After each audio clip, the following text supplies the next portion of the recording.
Si vous m'entendez bien, sans problème, Oui, madame. Madame. je vais partager les supports de cours. C'est bon?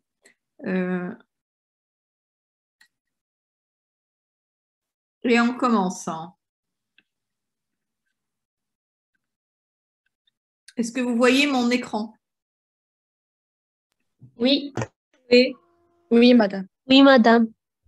Alors, on va commencer par une introduction de ce qu'on veut faire. Donc, je vais expliquer quel est le but de ce cours. En fait, il est dans informatique 1, je pense, comme module 1. Alors, informatique 1, il y a beaucoup de choses que vous faites là-dedans. C'est des bases mathématiques pour toute spécialisation après en ingénierie et particulièrement pour le domaine de l'informatique. Donc, c'est des bases mathématiques. C'est la brique de base pour tout ce qui est codage de l'information afin qu'elle soit traitée plus tard par un ordinateur. On va essayer de se positionner pendant cette introduction et comprendre quel est le but de cette petite matière dans le module informatique en première année. D'accord? Initialement, il y a quelques années, la partie numération, codage. Vous voyez ma souris, je vais me baser avec ma souris pour vous expliquer. Donc, il faut que vous arriviez à la voir bouger. Donc, il y a quelques années, numération, codage, algèbre de boules, tout ça faisait partie d'une grosse introduction. Ça veut dire, à l'époque où moi j'ai fait mes études, c'était dans le même module que architecture des ordinateurs que vous voyez en troisième année. D'accord? Moi, j'ai vu l'architecture. Pour moi, l'architecture des ordinateurs, c'était une matière, un module que j'avais. Ça a commencé par la numération et par le codage et par l'algèbre de boules. À l'école, on a décidé de faire des petits modules en volume horaire et surtout de vous familiariser dès la première année avec des notions qui seront la base en électronique et en informatique plus tard. Donc, c'est un petit peu ça l'idée de ce cours qui est programmé dans l'accréditation des AP. Alors, tel que le nom le dit, le cours, le titre dit numération, codage, algèbre de boules. On va dire que numération va être un chapitre 1 qui est, je vais vous le partager en version Word, un document où j'ai synthétisé un petit peu et rappelé les principes de la numération. Pardon? Allô? Oui.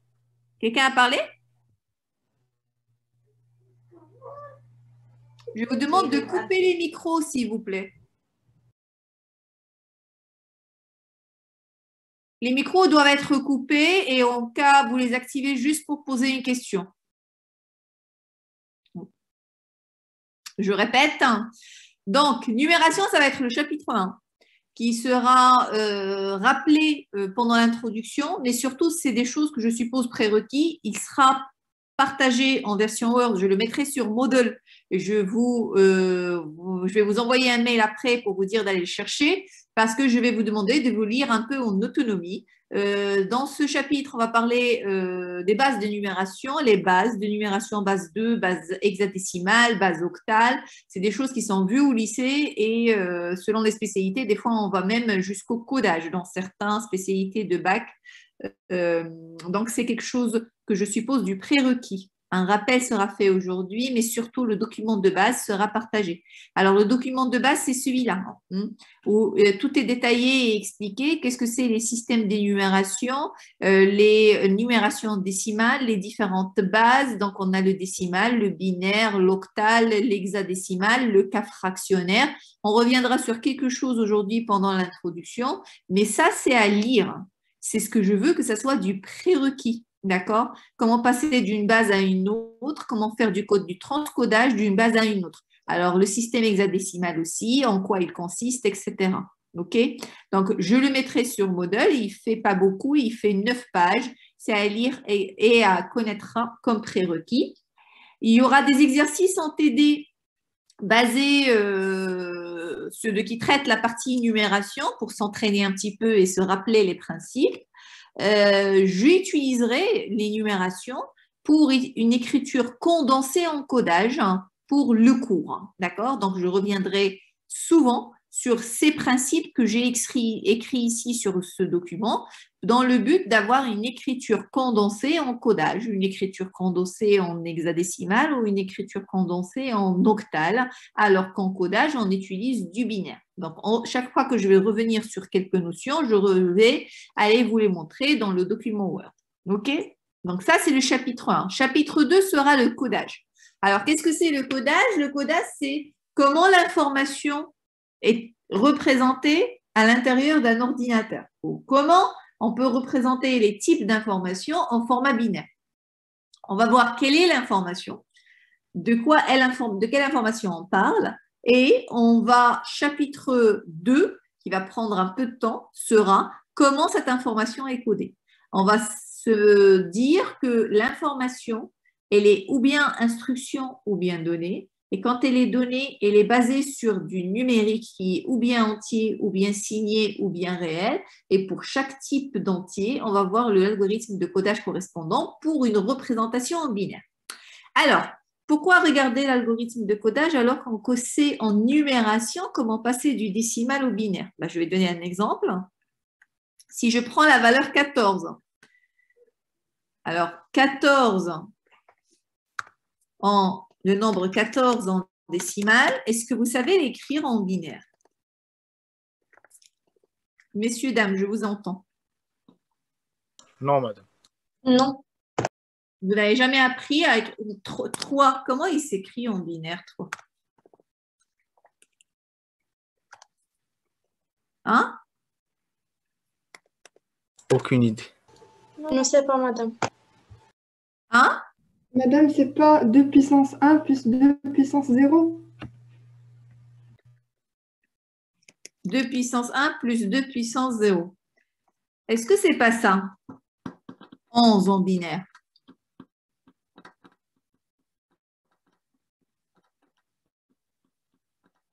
Oui, non. Madame, on n'a jamais étudié ça. Aucune idée, madame. Alors ça suppose être étudié chez moi dans mon cours. D'accord, mesdames, messieurs? Le fichier Word, alors ça va, aucune idée, alors je vais vous dire une chose. Il y a 2 sortes de gens.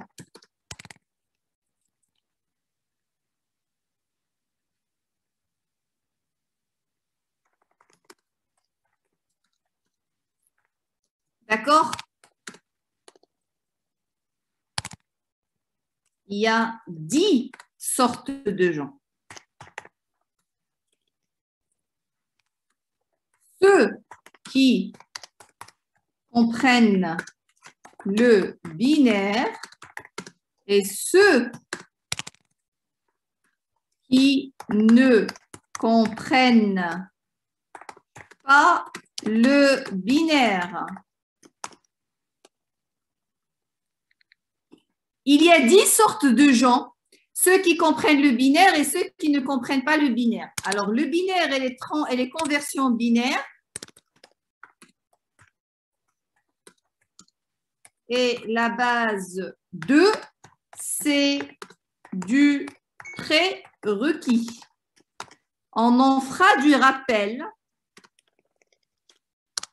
mais pour le reste du cours, et pour que vous soyez à l'aise, le document Word, c'est à lire, les rappels, c'est à mémoriser, les exercices de TD serviront comme mécanisme de rappel pour entamer la partie qui est dans l'accréditation de ce cours, qui est le codage et l'algèbre de boules. Donc, quand je dis il y a 10 sortes de gens, ceux qui comprennent le binaire et ceux qui ne comprennent le binaire, 10, c'est parce que ce n'est pas 10, c'est 1, 0. C'est 10 en binaire. Et 10 en binaire, ça correspond à 2 décimales. Donc, 14, c'est exactement 8 plus 4 qui fait 12 plus 2 qui est égal à 2 à la puissance 3 plus 2 à la puissance 2 plus 2 à la puissance 1 qui est égal à 1, 1, 1, 0.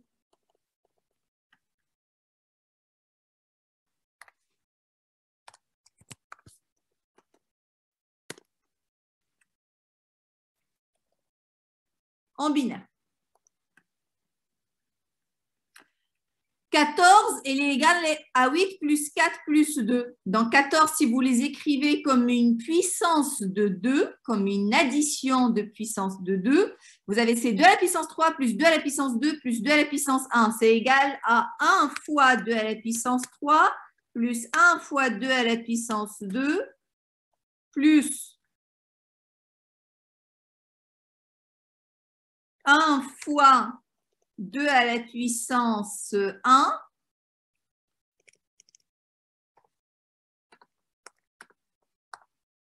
plus 0 fois 2 à la puissance 0. C'est bien ça pour 14. Et donc, elle est égale, la puissance 0, ça va représenter le chiffre binaire qui est multiplié fois 2 à la puissance 0, va représenter le bit de poids faible.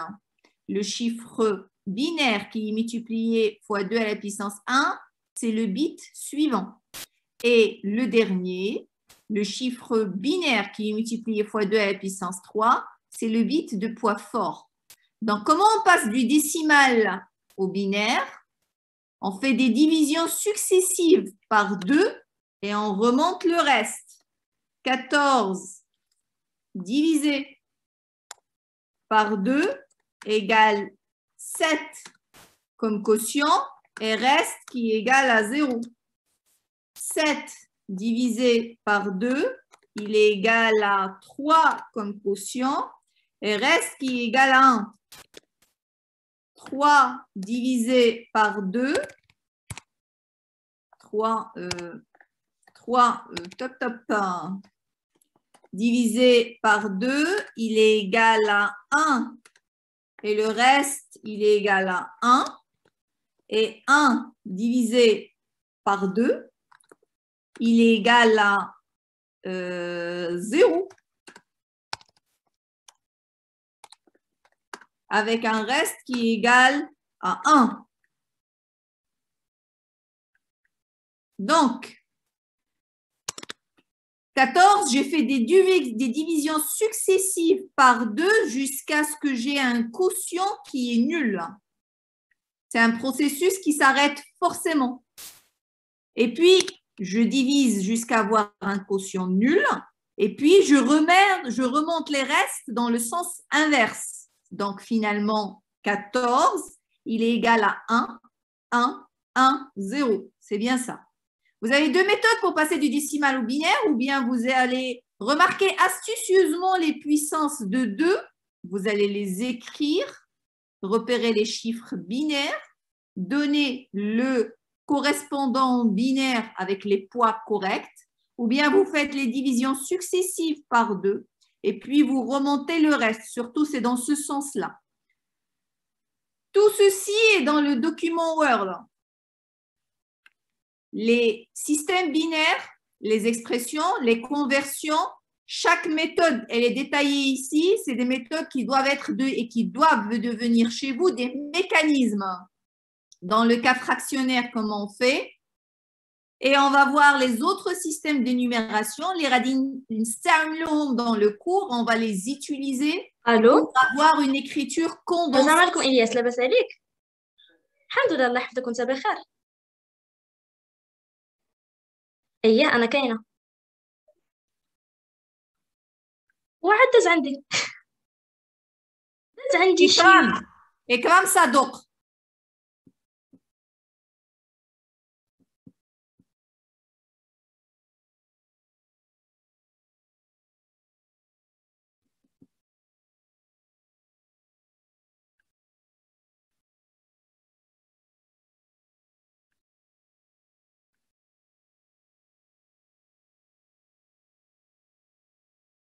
Mademoiselle Ekram, est-ce que tu peux activer ton micro?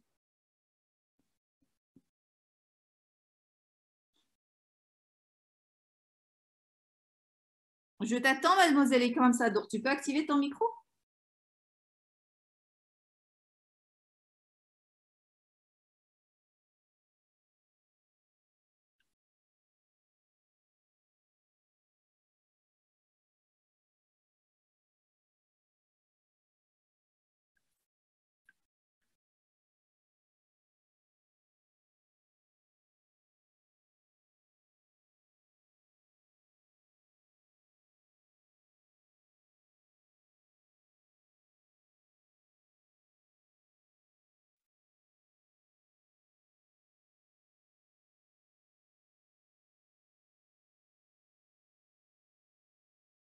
Je t'attends, mademoiselle Sador. Tu dois activer ton micro, s'il te plaît.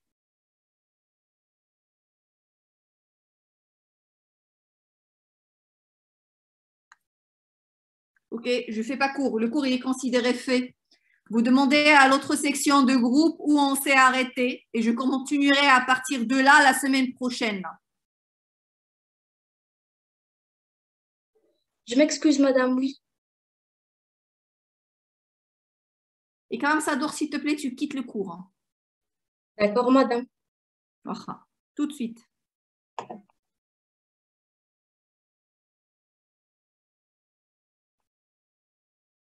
N'importe quoi.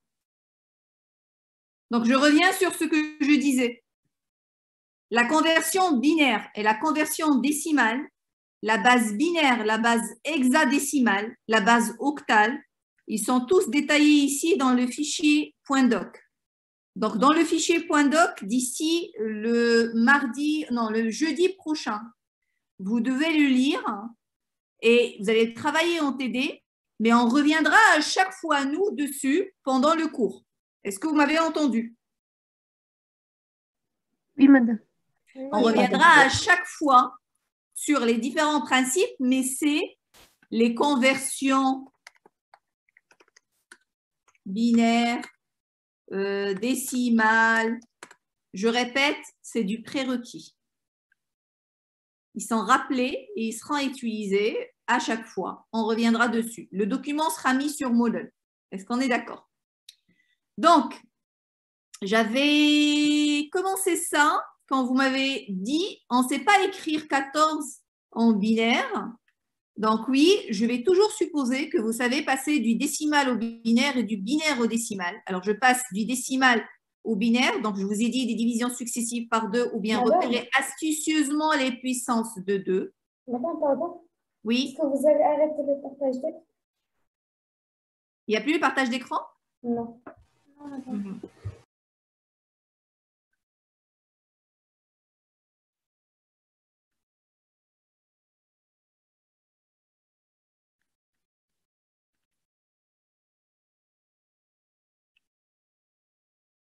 C'est bon? Oui, madame. Alors, j'avais commencé par ça quand on a parlé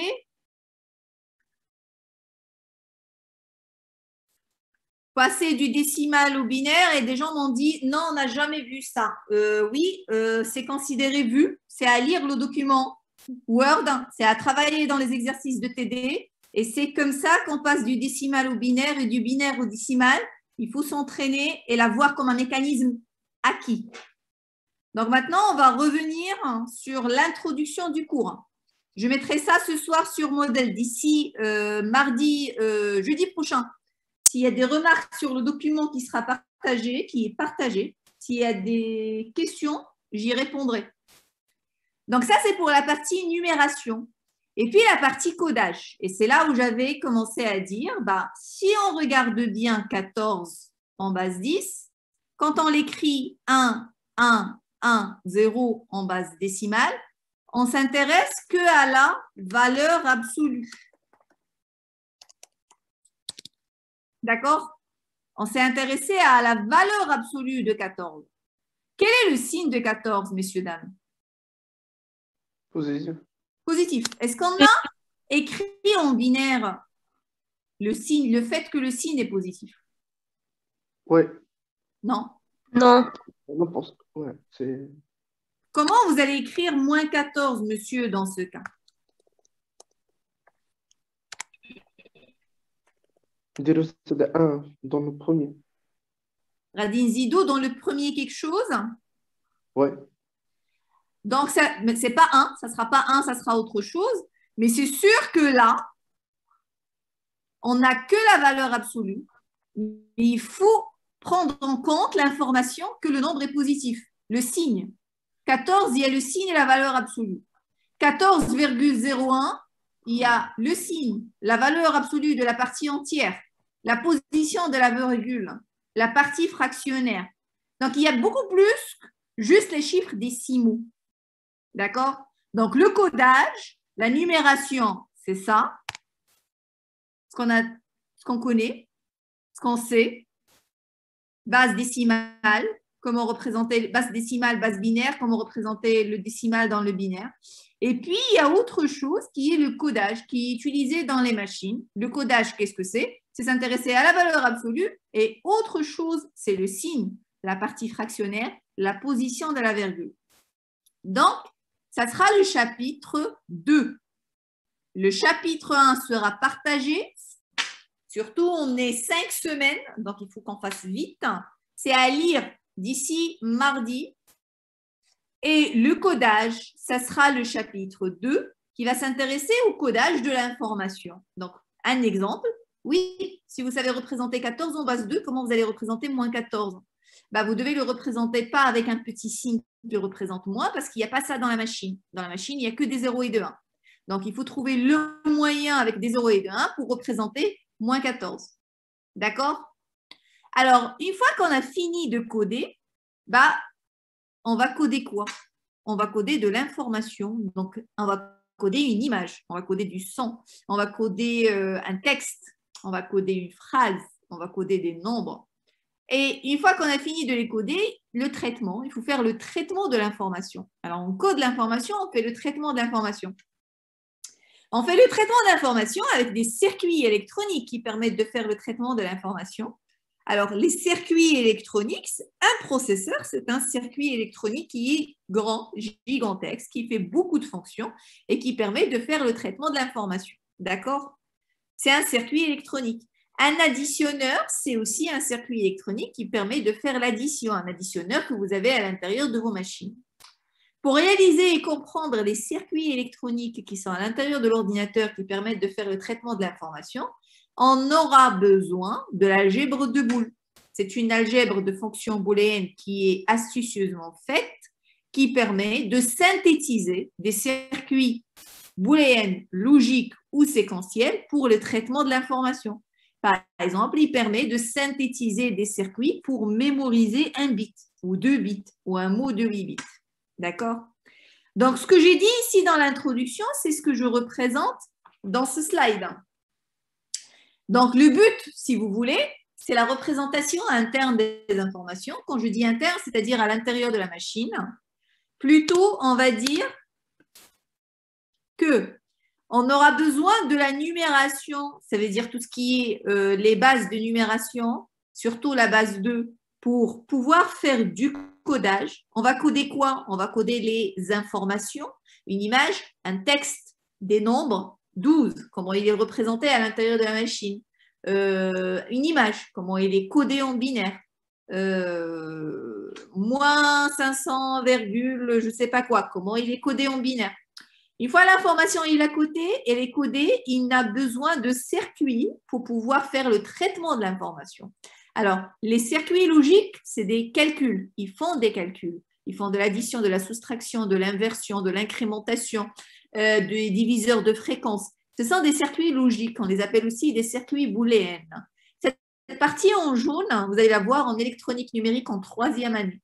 Ça sera l'électronique numérique qui se voit en premier semestre de la 3e année. Ça veut dire première année cycle d'ingénieur. Et cette partie en jaune, elle a pour but de synthétiser des circuits logiques à partir de fonctions logiques. Qu'est-ce que c'est les fonctions logiques ou les fonctions booléennes? Ce sont les fonctions qui vont de l'ensemble 0,1 vers l'ensemble 0,1. Donnez-moi un exemple d'une fonction booléenne.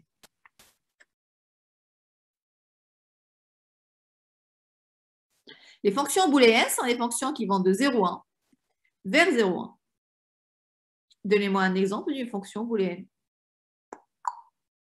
Les fonctions indicatrices. Hein, quoi? Fonction indicatrice. C'est-à-dire la fonction indicatrice. Par exemple, fonction indicatrice de Q. Ça veut dire pour 0. J'ai dit que mes fonctions booléennes vont de 0,1 vers 0,1. Quelle est l'image de 0 avec ta fonction indicatrice? Par exemple, soit la fonction de l'ensemble de départ 0,1 vers l'ensemble d'arrivée 0,1, tel que si x est égal à 0, est égal à A, son image égale à 1, et si x est égal à 1, son image est égal à 0. Donc, c'est la fonction identité, ce que tu dis. C'est ça? Oui, par exemple. Pour 0, je lui donne 0. Pour 1, je lui donne 1. C'est ça? Ça, c'est la fonction identité. Oui, un exemple de fonction booléenne. Donnez-moi d'autres fonctions booléennes qu'on connaît. Le AND, le et logique. Le OU, logique. Le XOR, logique. L'inversion, le note A, ça veut dire pour 0, je danse en inverse, c'est 1. Pour 1, je danse en inverse, c'est 0. Le et logique, par exemple, c'est une fonction booléenne.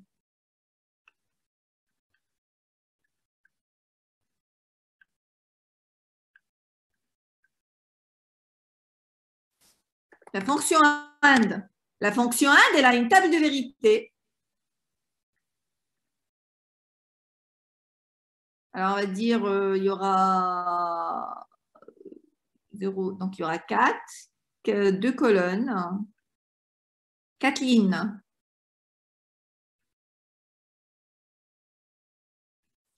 Alors, pour 0, 0, 0, 1, 1, 0, et puis 1, 1.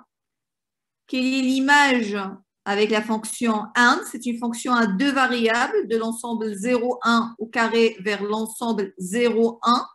Quelle est l'image?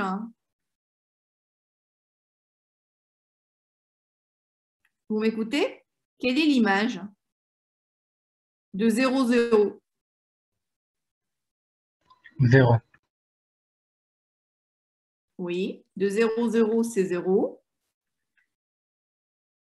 OK.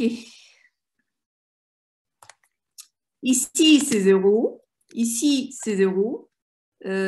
Ici, c'est 1, 1, excusez-moi. C'est la dernière combinaison. C'est 0. Alors, c'est une fonction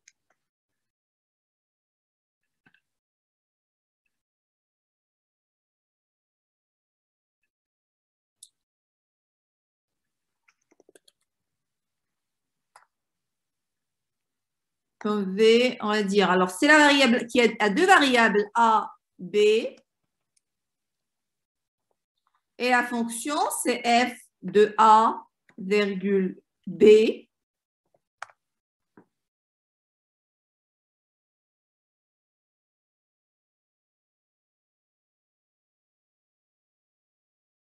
Oh, ça m'énerve cette histoire. F de A, B.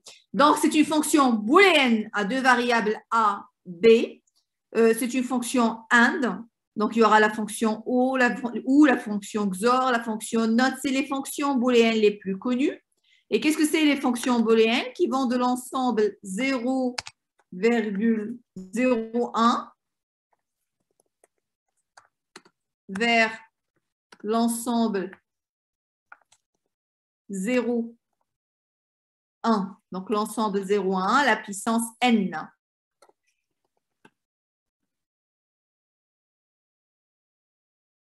Ça, c'est l'ensemble des fonctions booléennes. C'est une algèbre qu'on va étudier dans le cours qui fera le 3e chapitre et qui sera la base des circuits logiques. Nous, on a choisi à l'école de faire la partie en première année pour vous donner un petit peu les bases pour tout ce qui est électronique et informatique pour le reste de votre carrière au sein de l'établissement ou en ingénierie. Donc, les fonctions booléennes, c'est les fonctions qui vont de 0,1 à la puissance n vers 0,1 à la puissance n, feront office de la chapitre 3. Et on ne va pas arrêter que dans l'algèbre de Boole, on va aller voir jusqu'à comment synthétiser quelques circuits. D'accord? Et donc, revenons à l'introduction. Donc, notre objectif, c'est traiter rapidement l'information. Donc, c'est ça les objectifs des ordinateurs. Peu importe ce que vous allez faire plus tard, vous allez manipuler du traitement numérique de l'information. Et le traitement numérique de l'information n'est correct que si on connaît les limites, les biais et les erreurs. Alors, j'explique ce que c'est les limites et les erreurs. Donc, les limites, si on se donne un ensemble, un emplacement en mémoire de taille finie. Donc, on va supposer qu'on a effectivement un emplacement en mémoire de taille finie. Quand je parle de la limite, qu'est-ce que je veux dire? Alors, on va imaginer qu'en mémoire, j'ai deux cases. Première case, deuxième case. D'accord? Dans chaque case, vous voyez que je déplace ma souris, je peux mettre seulement un bit. Je ne peux pas mettre plus. Chaque case, c'est un espace mémoire pour stocker seulement un bit. Le problème, c'est qu'effectivement, en informatique, on a le problème du matériel. Ma mémoire, elle est finie. À un moment, votre mémoire de téléphone est saturée. Donc, ça veut dire on a 2 emplacements mémoire, supposons, pour prendre l'exemple, pour comprendre qu'est-ce que c'est la limite. Et dans ces 2 emplacements mémoire, on ne peut pas mettre plus de 1 bit. D'accord? Qui va mettre? C'est pas nous, c'est un programme de calcul. On a un programme de calcul, oui, qui fait des calculs. Je ne sais pas moi, il fait une addition, une soustraction, et il fait plein d'opérations arithmétiques. Et à la fin, il obtient un résultat R. Et il va le stocker ici. Il ne va pas le garder chez lui, il le stocke en mémoire. Pour cet emplacement mémoire, quelles sont toutes les combinaisons possibles qu'on peut stocker dans cet emplacement? Je vous écoute. Première combinaison. 0, 0. Deuxième combinaison possible. 0, 1. 0, 1. Troisième possibilité, puisque je ne peux mettre qu'un bit à la fois, 1, 0. Quatrième possibilité, 1, 1. Qu'est-ce que je peux faire? Combien de possibilités ou de combinaisons possibles j'ai? J'en ai 4, ils sont là. Vous êtes d'accord? 0, 0, 0, 1, 1, 0, 1, 1. Le programme de calcul, lui, il fait des calculs. Il a un espace mémoire qui lui est réservé où il va stocker le résultat de ses calculs. Cet espace mémoire, c'est un espace de 2 bits, pas plus. Donc, ce programme, s'il obtient un résultat qui dépasse 2 bits, va provoquer une erreur. D'accord? Il ne pourra pas la stocker. Supposons qu'il veut stocker la valeur 1, le programme de calcul renvoie à la valeur 1, 0, 0. C'est impossible parce qu'il n'a pas assez d'espace pour la stocker. Ou bien il va stocker 0, 0 et le 1 sera perdu. Il va ou bien stocker une valeur erronée qui est fausse, ou bien il ne va pas stocker. D'accord? C'est bon? Il va faire perdre la valeur. Donc, ce qu'il fait, c'est ce que je dis ici quand je parle. Alors, on va le voir là. Quand je parle de la limite, par exemple, on peut, comme un autre exemple, imaginer un compte en banque. Un compte en banque où vous avez 99 999 €. Alors, vous avez de la somme et de l'argent. Vous avez un compte en banque, lui, où il ne peut pas supporter plus, ou bien vous allez avoir un affichage de votre compte en banque qui ne peut permettre que d'afficher 5 chiffres décimaux à la fois. Donc, ça veut dire 9, 9, 9, 9, 9 à la fois. Vous ajoutez 1 €, l'affichage, il n'est pas correct. C'est 0, 0, 0, 0. Imaginez que c'est juste l'affichage qui est problématique, ça, ce n'est pas un problème. Mais vous imaginez que le stockage est problématique. On ne peut pas stocker plus que cette somme. Donc, j'aurai des valeurs erronées. J'aurai des valeurs qui ne sont pas correctes. Le bug de l'an 2000 dont on a parlé, c'était ça. C'est que pendant longtemps, on stockait les années sur 2 chiffres. D'accord? En 1900, il n'y avait pas encore les ordinateurs. Quand ils ont commencé à exister par économie de mémoire, ils ont stocké les années sur 2 chiffres. Passé à l'an 2000, ça veut dire ne garder que les 2 derniers chiffres qui est 0, 0.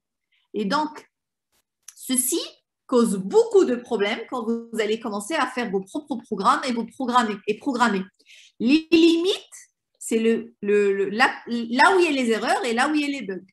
Si on revient à l'exemple de tout à l'heure, un espace de 2 bits, la limite maximum d'un nombre décimal que je peux stocker, c'est 3.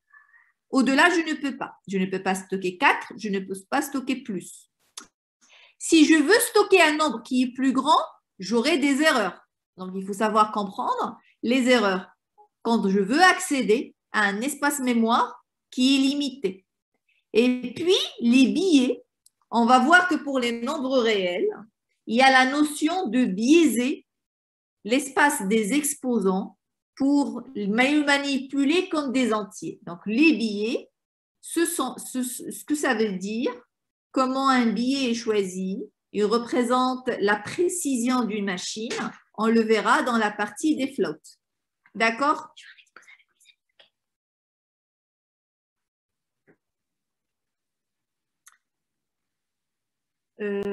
Quoi d'autre?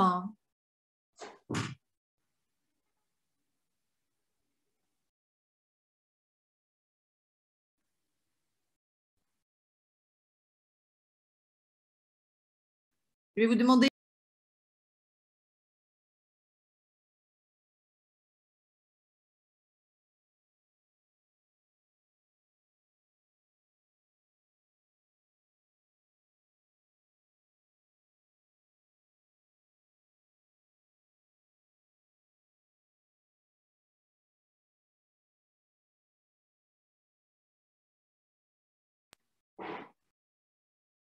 Je reviens, je suis là. Donc, on a dit que ça sera un objectif, comprendre les plages de stockage pour les nombres une fois codés, les limites, les biais et les erreurs. D'accord? Oui, tout à l'heure, je dis qu'on s'intéresse à coder de l'information. Alors, si on veut coder de l'information, quels sont les types d'informations? Qu'est-ce que c'est l'information? Peu importe l'information qui est manipulée par vous et par votre ordinateur, vous avez deux types, ou bien les instructions ou bien les données. Alors, les instructions, ça sera les logiciels Word pour le traitement du texte, Photoshop pour le traitement d'images, je ne sais pas moi, un autre logiciel pour écouter de la musique. Et donc, l'information, on a ou bien les instructions ou bien les données. Alors, quand j'appelle le logiciel Word pour traiter des données, je vais faire un traitement du texte. Le texte, c'est le donné.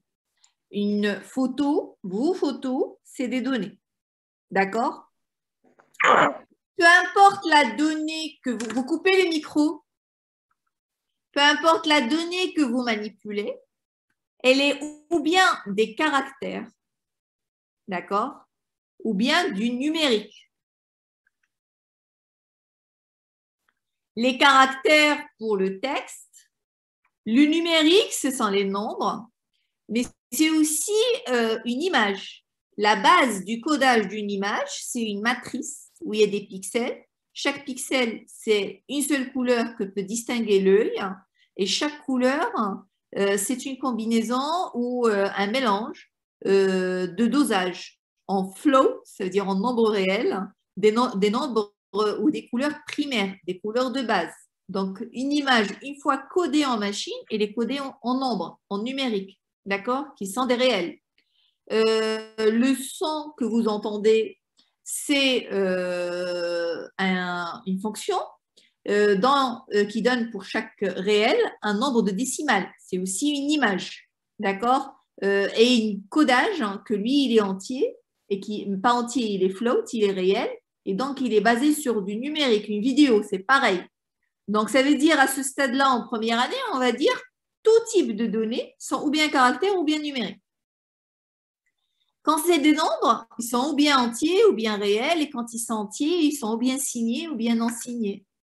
En première année avec moi, pendant ce cours, on va voir ce que j'entoure là avec la souris, le codage de cette information qui est de type numérique caractère avec tous les différents sous-cas. Et ce que vous allez voir en troisième année, première année de cycle d'ingénieur, le codage en binaire des instructions. Là, on ne va pas le voir pendant ce cours.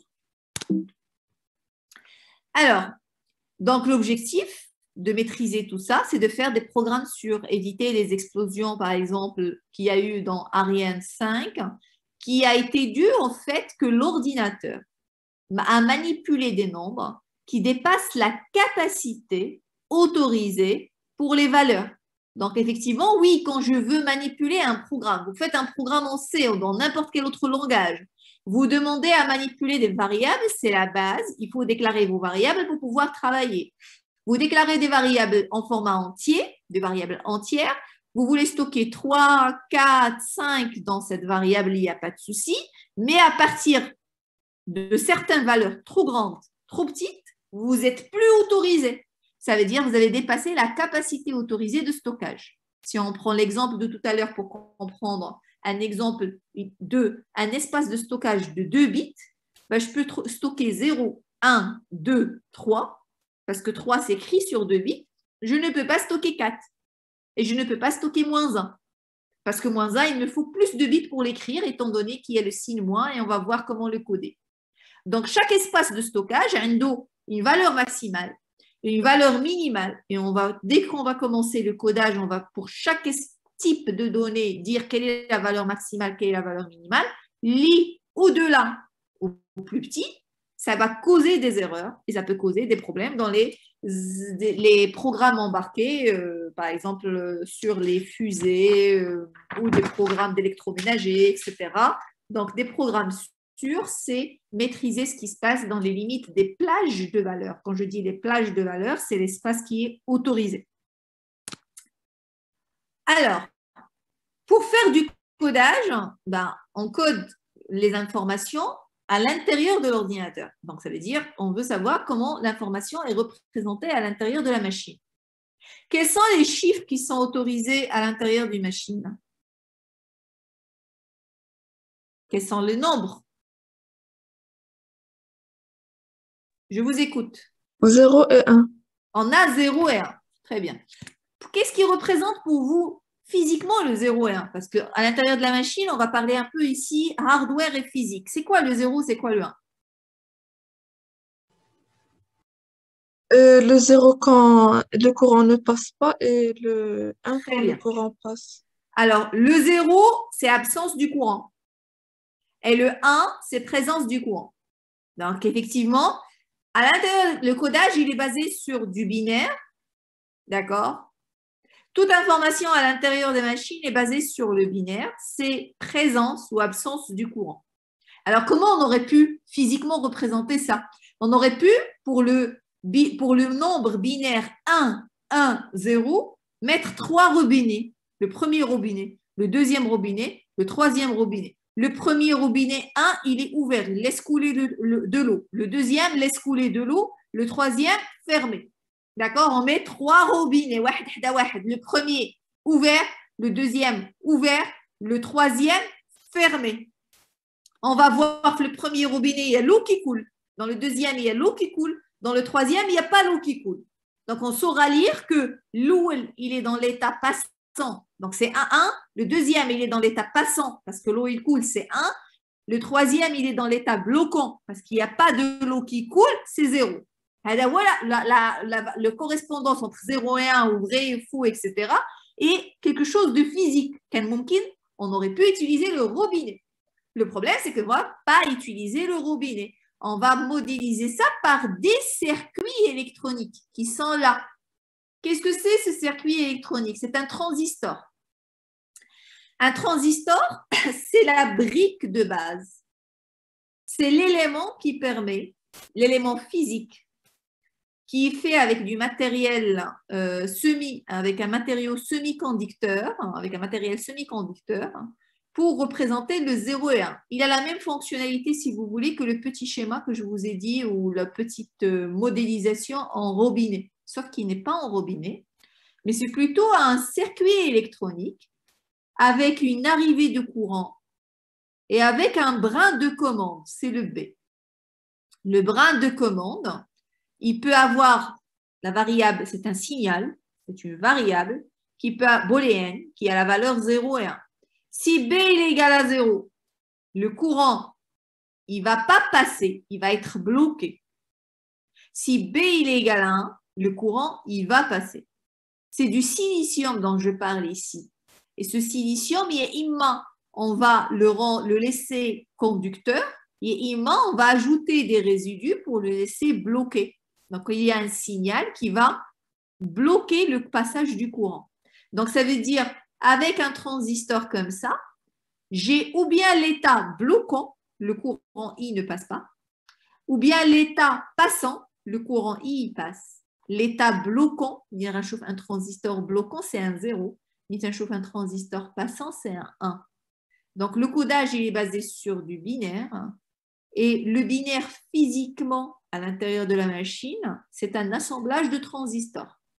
le mot transistor à Choufou en 3e année en électronique numérique. Alors, un transistor ressemble à l'image que je vous ai montrée là. Ça, c'est le schéma. Ce qu'on a fait maintenant précédemment, c'est le schéma fonctionnel. Et là, ça ressemble à ça un transistor, mais il est un peu agrandi. Alors, un transistor, c'est ça. Il a 3 brins.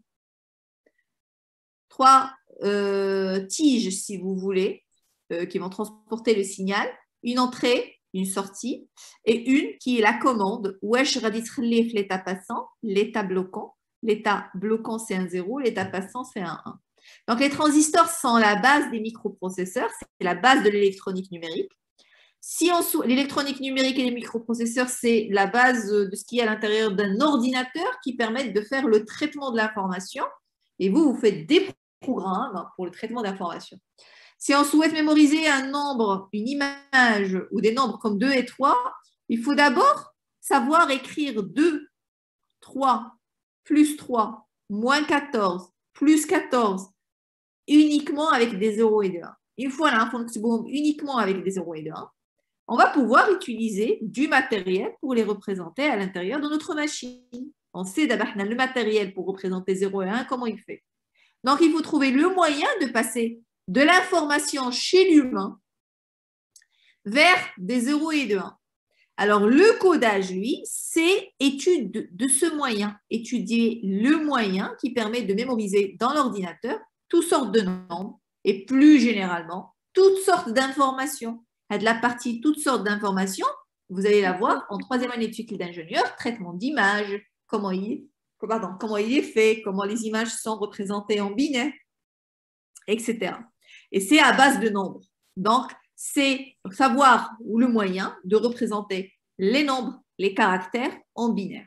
D'accord? Donc, ça, c'est la partie codage. Le but après, c'est de prendre ce binaire, de l'écrire plutôt, de utiliser du matériel, de faire sa correspondance hardware, physique, et faire des circuits et des processeurs.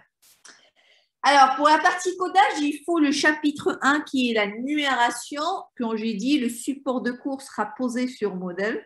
Dans ce support de cours, je m'intéresse à définir et connaître les systèmes de numération, pouvoir faire les conversions d'une manière mécanique, et puis s'intéresser aux autres systèmes de numération qui sont l'octal, l'hexadécimal, etc.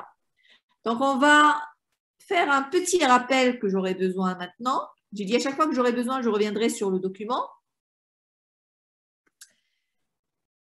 Alors, au niveau du document, on a dit qu'une conversion binaire décimale et une conversion décimale binaire, je ferai un petit rappel parce que j'en aurai besoin, surtout pour la partie fractionnaire. Mais avant, pour vous, qu'est-ce que c'est un système de numération? Un système de numération, peu importe, il n'est pas forcément binaire, c'est le fait de choisir une base, n'importe quelle base, B, d'accord? De choisir un ensemble de chiffres entre 0 et B-1. Donnez-moi une base. Qu'est-ce qu'on prendra comme base? B. Base binaire. On peut prendre binaire, on peut prendre une autre si vous voulez. Décimal. On prend 4. D'accord? Ça, on est en train de définir ensemble un système de numération. Choisir une base B, elle est égale à 4. Quel est l'ensemble de chiffres? Pour une base B, ça va être de 0 à 3. Pour une base B quelconque, l'ensemble de chiffres, c'est de 0 à B-1. 3. C'est forcément 0, B-1. D'accord? Tout nombre.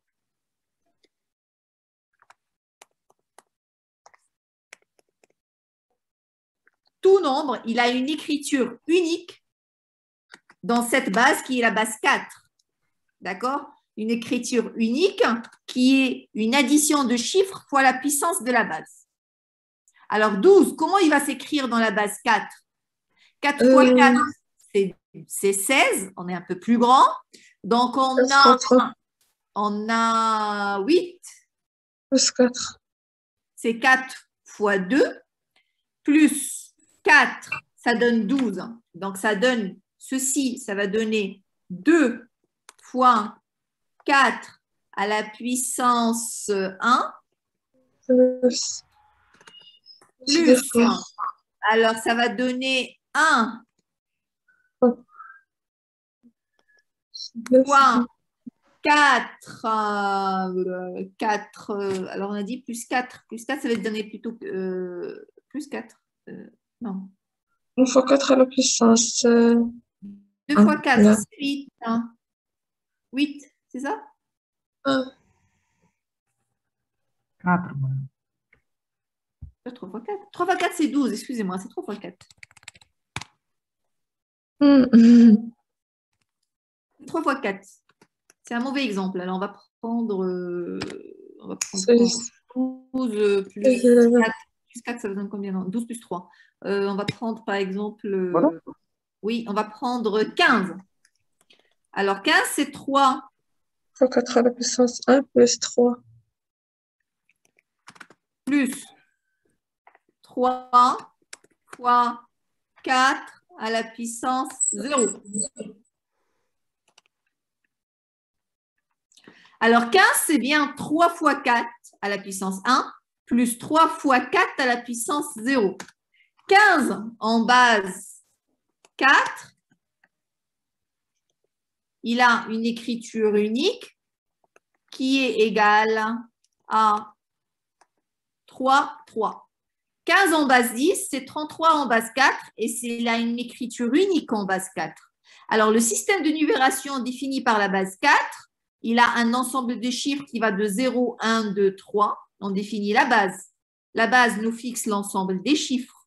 Et tout nombre, il a une écriture unique dans le système de numération choisi. Donc, un système de numération, il suffit de choisir la base et fixer l'ensemble des chiffres. Le système de numération décimale, B égale 10. Si on prend cet exemple, l'ensemble des chiffres, c'est combien? De 0 à 9. De 0 à 9. Tout nombre, il aura une écriture unique dans la base décimale. Oui. Dans ce système de numération. 1456, c'est son écriture unique. Et elle est équivalente à 1 fois 10. Elle a une écriture équivalente avec des puissances de la base et les points. 3 plus. Alors 4, je mettrai après les puissances et tout correctement. Fois 10 à la puissance 2 plus 5 fois 10 à la puissance 1 plus 6 fois 10 à la puissance 0.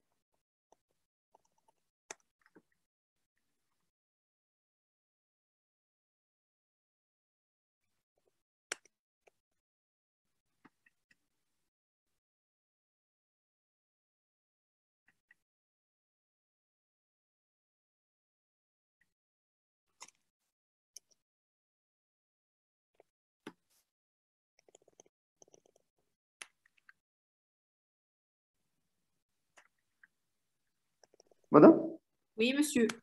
madame, فوق ديك لا باز égale 4 ما نقدرش نديرو division sur 4 division. Ce qu'on va faire, ce sera les méthodes automatiques pour conversion. J'explique ce que c'est les systèmes de numération. Donc, la base décimale, un autre système. Combien de systèmes de numération je définis ici? J'en ai deux.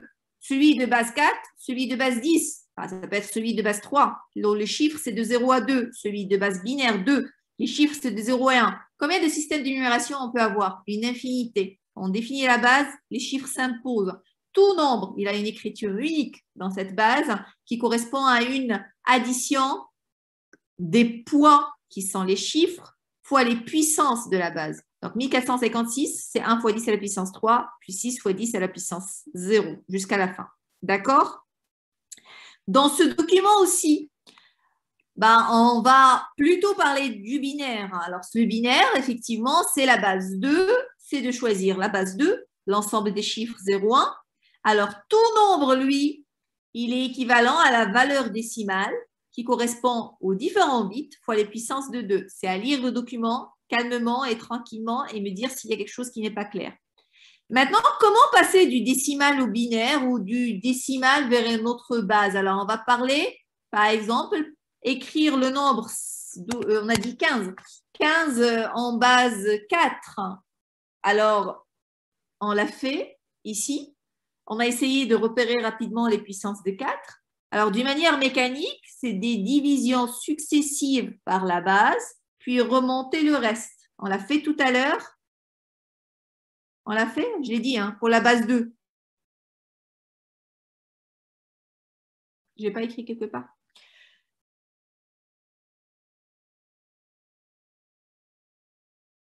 OK. Donc, 15, pour l'écrire en base 4, on a repéré les puissances. Oui, ça c'est très bien, c'est pour aller vite.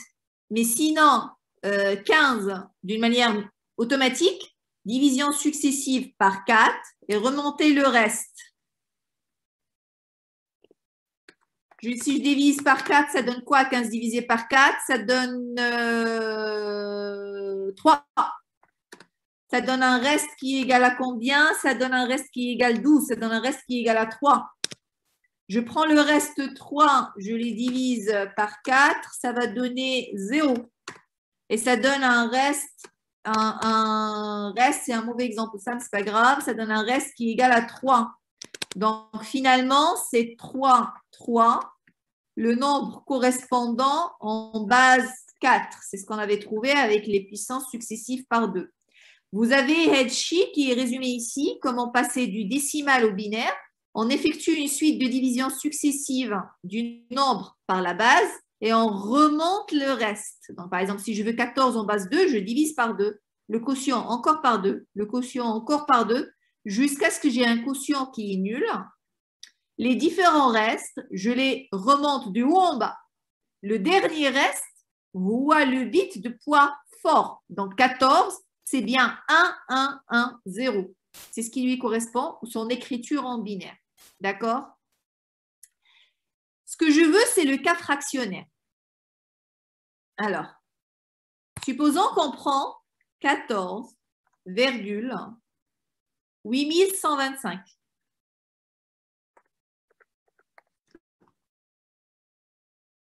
Alors, on prend ce nombre. Alors, ce nombre, il est fractionnaire. Vous êtes d'accord? La partie entière de ce nombre, c'est combien? 14. C'est 14. 14. L'écriture binaire de 14, c'est combien?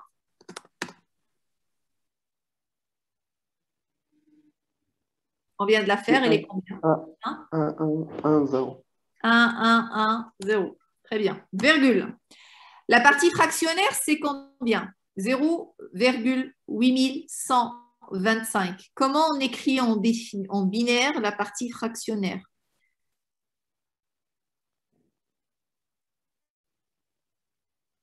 OK. Pour la partie entière, on fait les divisions successives par 2 ou là, on repère astucieusement les puissances de 2. C'est la même chose pour une autre base B. On fait les divisions successives, c'est une autre base B. Pour la partie fractionnaire, on fait les multiplications successives par 2. D'accord? On multiplie par 2. Alors, 0,8125, si je le multiplie fois 2, ça donne 1,6250. Une fois que je multiplie fois 2, je prends la partie entière du nombre que je viens d'obtenir et je la pose juste après la virgule.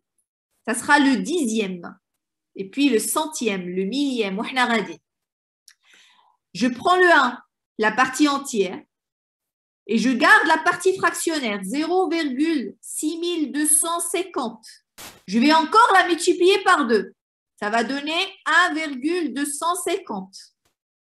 Radine, je vais prendre la partie entière et je vais la poser comme centième.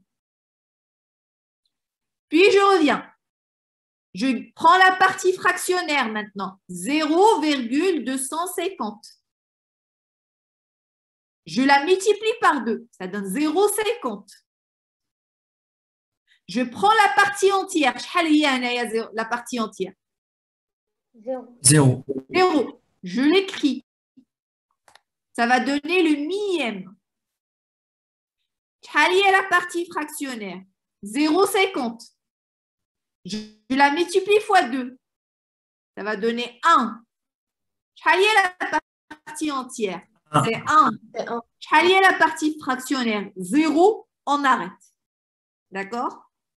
Pour la partie fractionnaire, on fait des multiplications successives par 2. À chaque fois, on positionne après la virgule dans l'ordre la partie entière et on continue de multiplier la partie fractionnaire.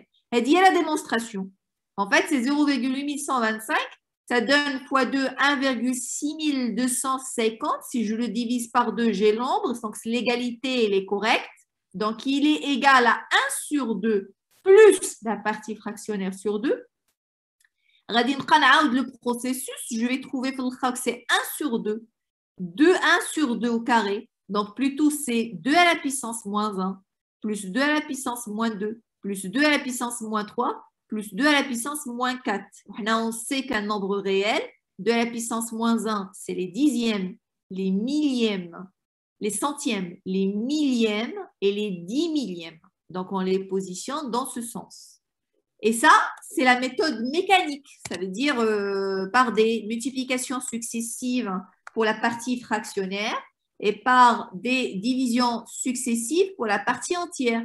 Après, si vous voulez aller vite, si vous avez des nombres que vous connaissez, il faut repérer les puissances négatives. Par exemple, je sais que 0,25, il va chercher ce que vous 0,25 assez rapidement. 0,25, c'est quoi? Je sais que c'est un quart. Vous êtes d'accord? 0,25, on n'a pas besoin de faire le processus. 0,25, je sais que c'est un quart. Alors, un quart, c'est 2 à la puissance moins 2. Comment il va s'écrire en binaire ce nombre alors? Si c'est 2 à la puissance moins 2. C'est 0, 0 pour moins 1 et 1 pour moins 2.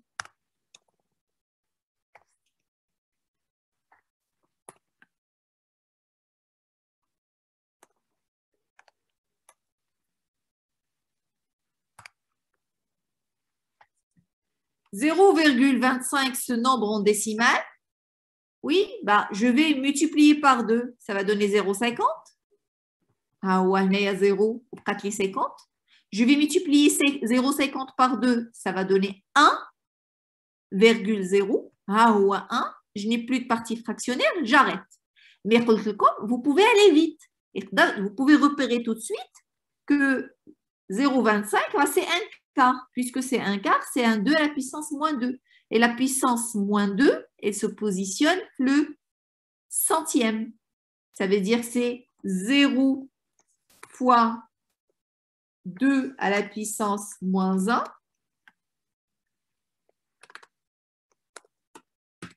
plus 1 fois 2 à la puissance moins 2. 0,25, c'est exactement ça. Ce 0 correspond au dixième, ce 0 correspond au centième.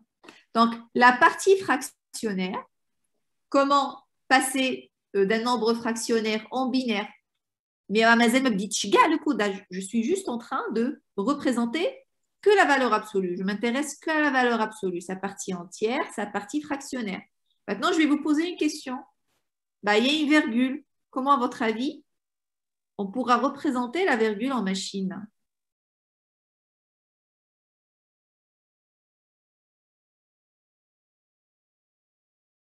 Vous avez une idée? Imaginez une idée.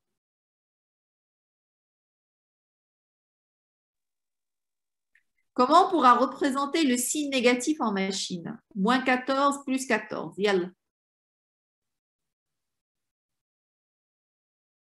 comment 14 est représenté en machine. On peut imaginer 14, c'est 1, 1, 1, 0. On peut l'imaginer robinet ouvert, robinet ouvert, robinet ouvert, robinet fermé. D'accord? Alors, il reste le signe. Le signe, lui, il peut être positif ou négatif. Vous êtes d'accord? Oui, madame. Alors, ça veut dire combien de bits j'ai besoin pour représenter le signe? Un seul bit me suffit. Ensemble, on va dire OK. On va dire le premier bit va être le bit de signe et le reste va être pour la valeur absolue.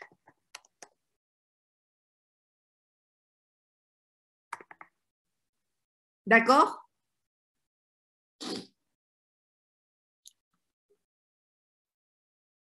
Vous avez une question, monsieur Rahmani? Donc, ça veut dire, on va dire, le signe, il peut être plus ou moins. Donc, on va utiliser un bit pour le signe. Maintenant, si je veux écrire 3 ou moins 3, 3, je sais que c'est 1, 1 pour la valeur absolue. Je vais utiliser 0 pour dire que c'est positif. Moins 3, je sais que c'est 1, 1, mais je vais utiliser 1 pour dire que c'est négatif. Voilà comment on peut écrire, par exemple, une idée, une possibilité, 3. Et comment on va écrire moins 3. J'aurai besoin de représenter le signe, de le coder avec des 0 et des 1. Quand je vais m'intéresser au fractionnaire, j'aurai besoin de représenter la position de la virgule. La virgule, elle peut être positionnée d'une manière flottante. Donc, effectivement, comment représenter en machine les nombres flottants.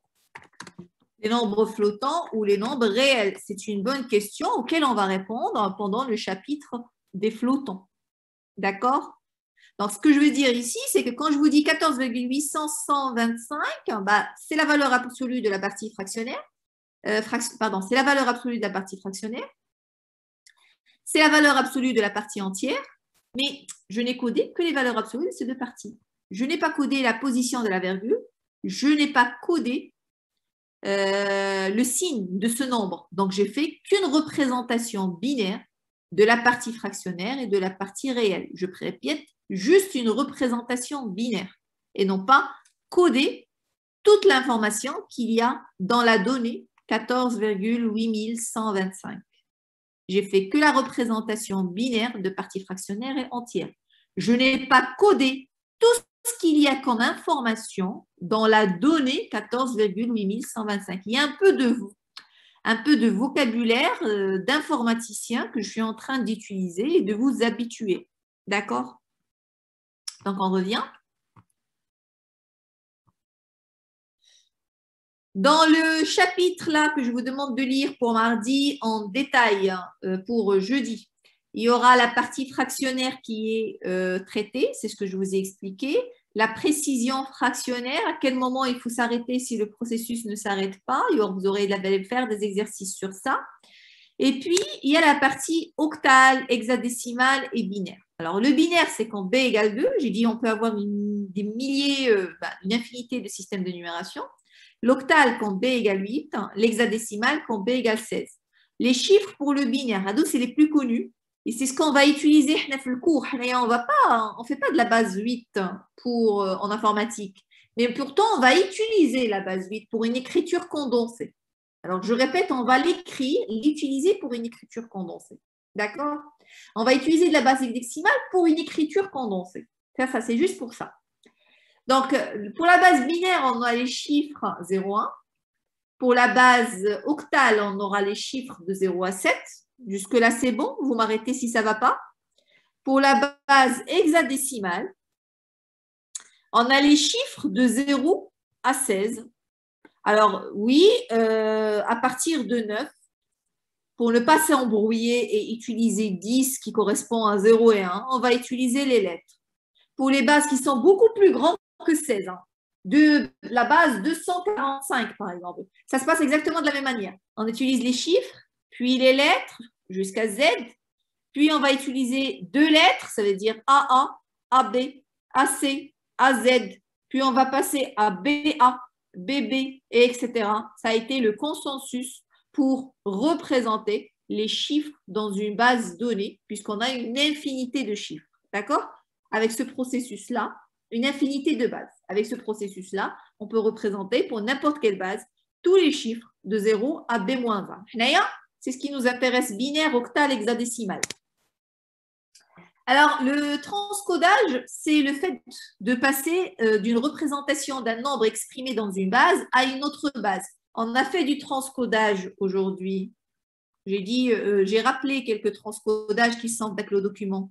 On est bien passé ici de la base 10 vers la base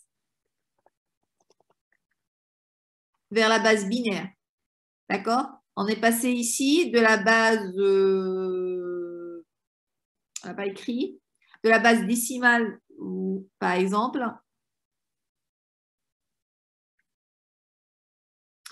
Ici, de la base binaire vers la base décimale. 1, 1, 0, 1, c'est bien 2. 1 fois 2 à la puissance 3, c'est 8. Plus 1 fois 2 à la puissance 4, c'est 12. Plus 1 fois 2 à la puissance 0, c'est 13 finalement. Donc, je suis passée ici de la base binaire vers la base décimale. Donc, c'est les conversions. Ils s'appellent surtout les transcodages. On les appelle les transcodages. Et puis, ils sont bien détaillés avec le document que je partage. Par contre, du décimal vers le binaire, octal vers l'hexadécimal ou bien du binaire vers le décimal, on va passer par le décimal. C'est les 2 explications que je vous ai données. Ça veut dire la division successive par la base et la multiplication successive par la base. Par contre, les nains en vert, c'est pour aller vite.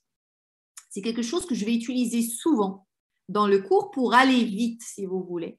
C'est des petites astuces pour aller vite. Du binaire vers l'octal ou l'hexadécimal, comment on fait? Sans passer par la base décimale.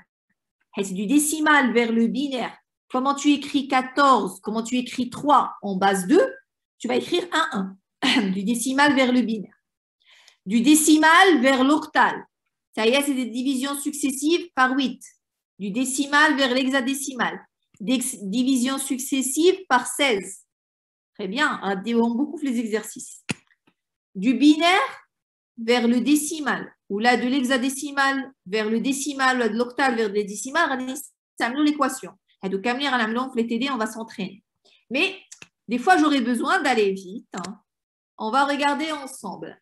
On va prendre n qui est égal à 0, 0, 1, 0, 1, 0, 0, 1, 1, 1, 0, 1. C'est un nombre binaire. Vous êtes d'accord que c'est un nombre binaire?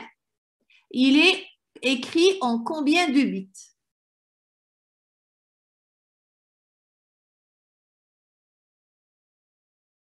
Il est avec combien de bits? 3. Il est avec 12 bits, ce nombre. Et 12. 1, 2, 3, 4, 5, 6, 7, 8, 9, 10, 11, 12. Tu es d'accord, monsieur? Oui? Je t'écoute. Oui, madame. Très bien. Alors, le nombre n, c'est 0, 0, 1, 0, 1, 0, 0, 1, 1, 1, 0, 1. Je vous demande je les ai séparés exprès. J'ai pris des sous-paquets de 3 bits. OK? Des sous-paquets de 3 bits. Parce qu'un algorithme 12 directement, le binaire, l'octal. Le binaire, la base 8. Je ne veux pas passer par la base 10. Je peux, mais je ne veux pas. Je vais aller vite. C'est comme un peu plus vite au niveau court pour le transcodage. Donc maintenant, je vous donne la méthode. Pour aller de la base binaire vers la base 8, le nombre binaire, vous allez le diviser en des sous-paquets de 3 bits. Les 3 premiers, les 3 deuxièmes, les 3 quatrièmes, les 3 cinquièmes. OK? Chaque paquet de 3 bits, vous le chiffre décimal qui lui correspond. Puisque il n'y a qu'une 3 bits. Le maximum, 1, 1, 1. Ça correspond à combien 1, 1, 1 en décimale? À quel chiffre il correspond 1, 1, 1 en décimale? 9. 7.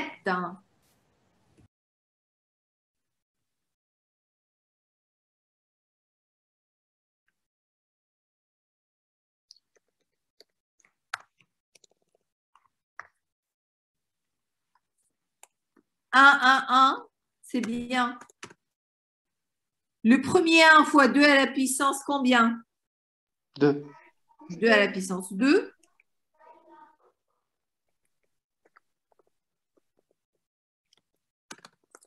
Plus 2 à la puissance. 2 à la puissance combien? 2 à la puissance 1. Plus 2 à la puissance 0.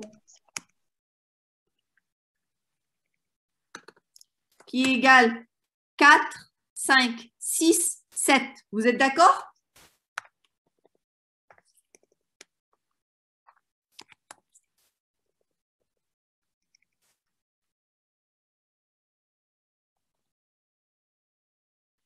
Donc, 1, 1, 1, où est le chiffre 7?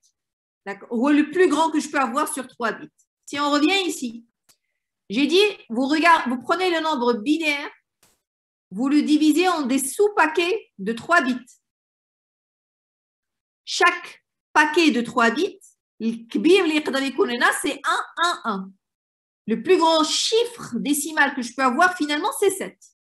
Donc, quand je vais écrire chaque paquet de 3 bits par le chiffre décimal que je lui correspond, je ne vais pas dépasser 7. Une écriture avec les chiffres de la base octale, forcément. Chaque paquet de 3 bits, je dépasser la combinaison 1, 1, 1. Le chiffre maximal décimal ne va pas dépasser 7.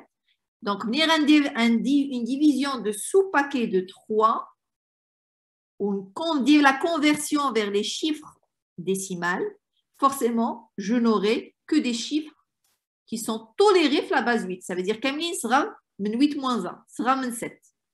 Quand je vais prendre l'exemple où je divise par des sous-paquets de 3. 1, 0, 1, c'est bien 5. 0, 1, 1, c'est 3. 0, 1, 0, c'est 2. Et 0, 0, 1, c'est bien 1. Donc, 0, 0, 1, celui-là, en base 2, il lui correspond 1235 en base 8. Est-ce que je veux des questions sur la partie? Je vous écoute.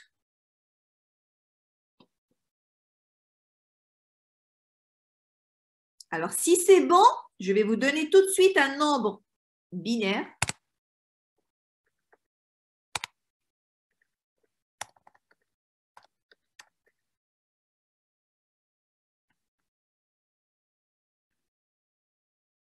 Et je vous demande de me l'écrire en base 8, comme ce que je vous ai montré.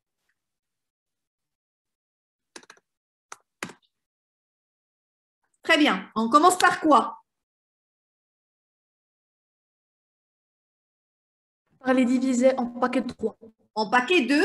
On divise par les sous-paquets de 3 nombres. Les paquets de 3 bits. Vous êtes De droite d'accord? à gauche, madame. Voilà. Hop. Et effectivement, il a raison de dire de droite à gauche. Ce n'est pas l'inverse. Vous êtes d'accord? Ensuite, Oui. le 1, ce n'est pas un paquet de 3. ولكن نزيدوا des zéros, ça ne change rien. Vous êtes d'accord? Des zéros في الأول. Oui. Ouais. Ok. ما غنزيدوهمش, on va supposer حنا غنزيدوهم. Ensuite, on va traduire chaque paquet de 3 bits au chiffre décimal qui lui correspond. Je suis sûre que Maradi, je ne vais pas dépasser 7, qui est le plus grand chiffre décimal autorisé pour la base 8. Je vais commencer. 1, 0, 1, c'est quel chiffre? 5. C'est 5. 1, 1, 0, c'est quoi? 6. 0, 0, 0, c'est 0. 1, 0. 1, 1, c'est 7. 7. Et 0, 0, 1, parce que on va rajouter des zéros, on nous faut des paquets de 3. C'est 1. Ça ne change rien, c'est 1. C'est 1. Donc, ce nombre correspond, l'écriture binaire suivante correspond au nombre 17 065 en base 8. D'accord? On est d'accord sur ce transcodage? Oui. Madame? Oui, madame. À quoi il va Oui, servir? Et je prends ta question, monsieur. Il va servir surtout à l'improl confèche et on va l'utiliser. C'est une écriture condensée, attention. Ça veut dire on est en base binaire. On l'écrit avec les chiffres octals. Anna, quand on va travailler les exercices, j'aurai 32 bits. Je vais travailler sur des 32 bits. Est-ce que vous vous rendez compte? Je ne vais pas m'amuser à les écrire la feuille de TD, ni que vous me l'écrivez comme ça le jour de l'examen. On va utiliser une écriture condensée. Ça va être plus simple. C'est ça le but. C'est utiliser une écriture condensée. On ne va pas dire qu'on est en base 8, on est en base binaire. Mais on utilise les chiffres octals pour écrire une suite de bits d'une manière plus condensée. Monsieur qui avait besoin de poser une question, je vous écoute. Madame, à propos de la conversion, on va ajouter 2 zéros à droite ou bien à gauche de 1? Ici, si j'ajoute 2 zéros ici, je change complètement de nombre. D'accord. Alors, regarde-moi. On prend un autre nombre binaire. 1, 1, 0.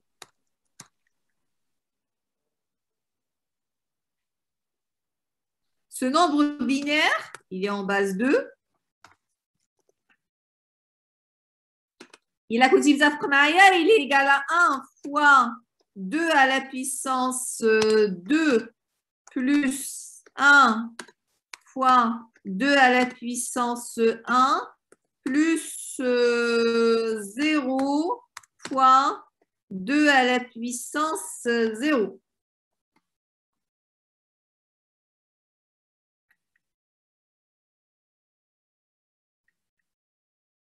Ce nombre-là binaire, c'est ce nombre-là décimal. C'est ça qui est égal. C'est bien 2 à la puissance 2C4 plus ça qui est égal à 6.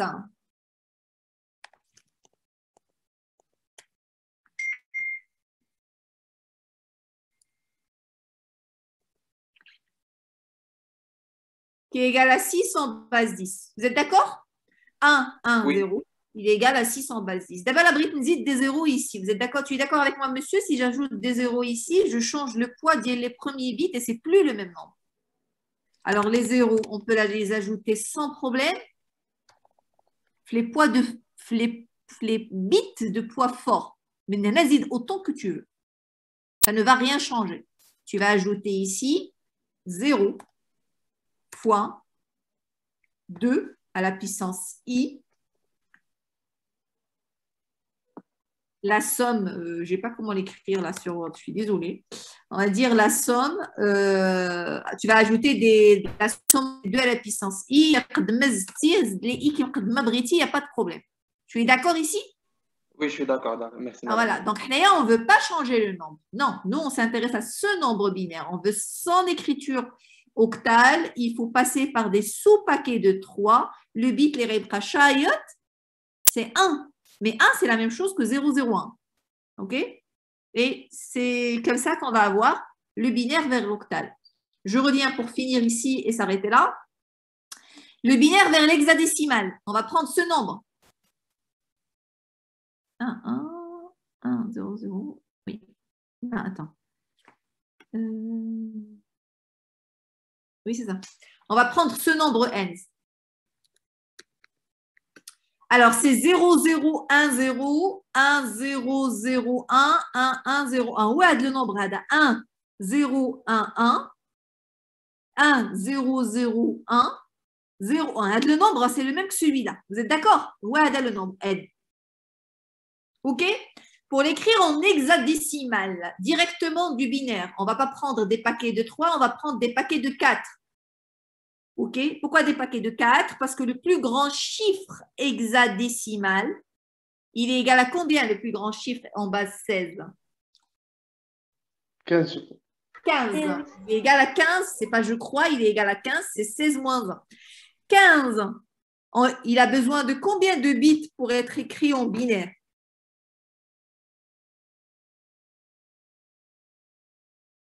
15.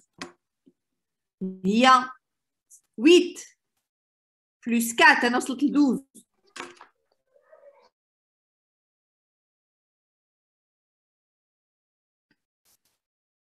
« 15 égale 8 plus 4, c'est 12, plus combien, messieurs, dames, plus 3. Oui, non, non, non, non. 15, 2 à la puissance 3, c'est 8. 2 à la puissance 2. Et 12. Oui. Plus 2. Plus 1. Vous êtes d'accord, ça c'est 15 ou pas? Je vous écoute. C'est 15 ou là? Oui, c'est 15. Oui, c'est Oui, 15. madame. Alors, 2 à la puissance 2 plus 2 à la puissance 1 plus 2 à la puissance 0.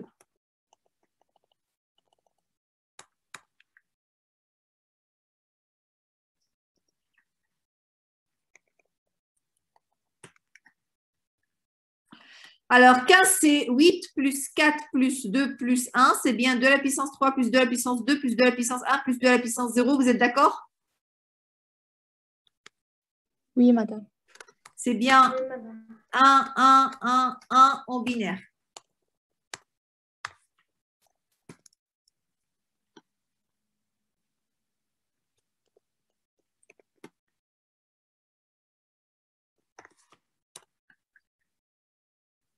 Donc, 15, c'est le plus grand chiffre en base hexadécimale. Alors, c'est 4 bits de 1. Donc, ici, je prends des sous-paquets de 4. Avec des sous-paquets de 4, le plus grand paquet de 4 bits, qui est fait ombre et qu'on fait 1, 1, 1, 1. C'est sûr que je ne vais pas dépasser 15, qui est le plus grand chiffre de la base 16. Donc, binaire, si je prends des sous-paquets de 4, je vais rester dans l'hexadécimal, ça veut dire dans la base 16. Et chaque sous-paquet de 4, je fais son correspondant en chiffre décimal. 1, 1, 0, 1, c'est 12, c'est 8, plus 4, c'est 12, plus 1, c'est 13. En hexadécimal, 10, c'est A, 11, c'est B, 12, c'est C, 13, c'est D. Vous êtes d'accord? Et donc, ce qui fait, ça correspond au D comme chiffre hexadécimal. Ici, c'est 8 plus 1, c'est 9. Ici, c'est 2. Est-ce qu'il y a des questions là-dessus?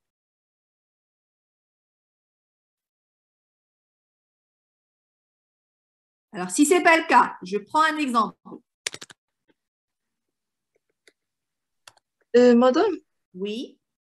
s'il vous plaît, comment on a transformé, par exemple, le 1101 en chiffre de la base hexadécimale? Voilà. Alors, on va prendre cet exemple-là.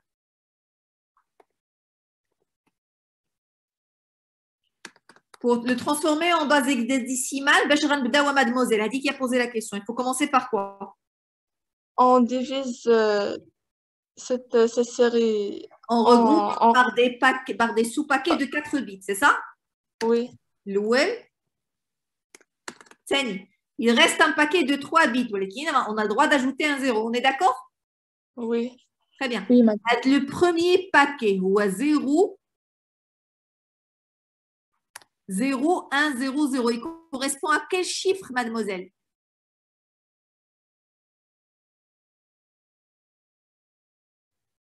Madame, c'est cette partie que j'ai pas compris. Alors, c'est le nombre ici. بوحديته 0 1 0 0. شتيه le paquet lourd. Oui, madame. Il est égal à 0 2 à la puissance 3 plus 1 fois 2 à la puissance 2, l'écriture, plus 0 fois 2 à la puissance 1, plus 0 fois 2 à la puissance 0.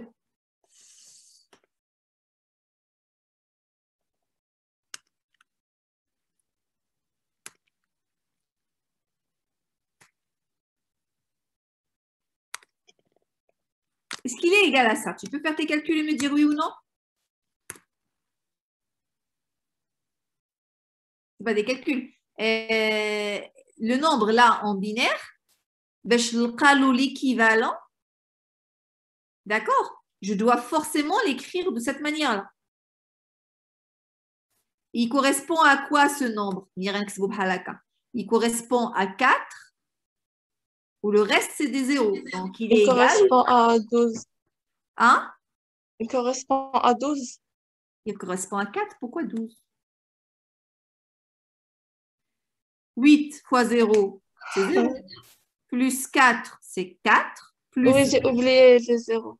on est d'accord? Donc, il correspond à 4. Voilà. Donc, le paquet loué, c'est 4. On va passer au deuxième paquet. Le deuxième paquet, c'est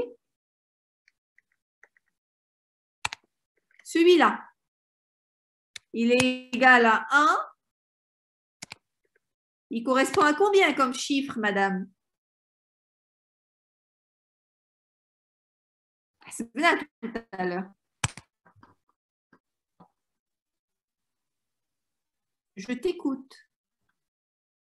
Combien? 15. 15.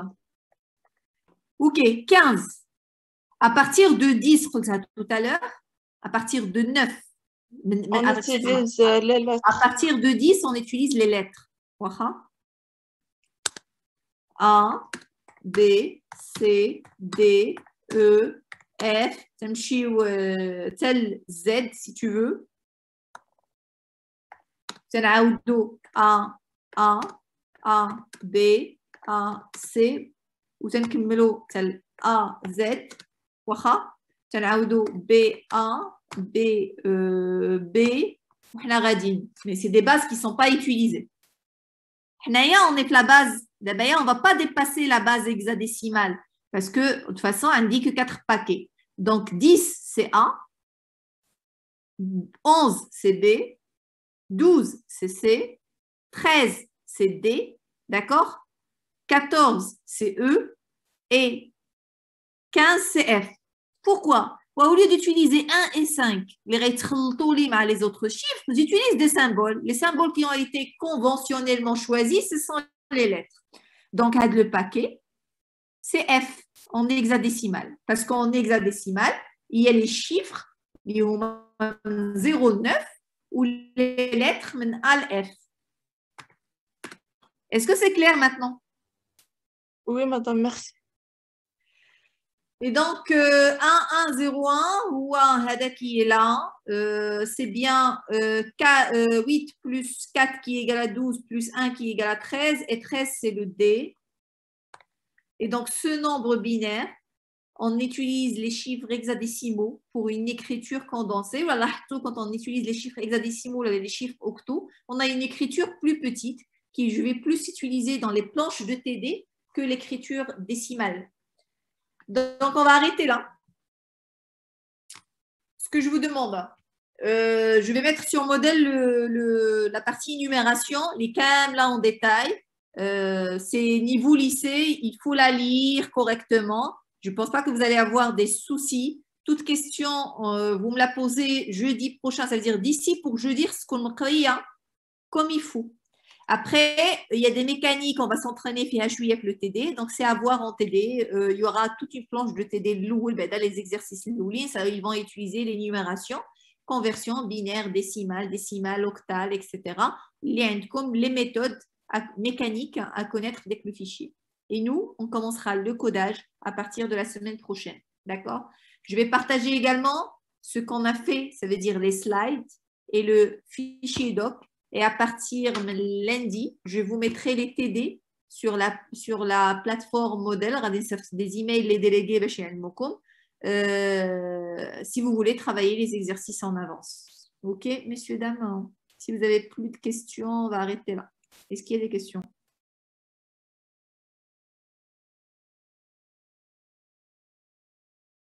C'est bon? Ouais. J'arrête le partage. Je vous souhaite une bonne fin d'après-midi. Au revoir. Au revoir. Merci, madame. Madame.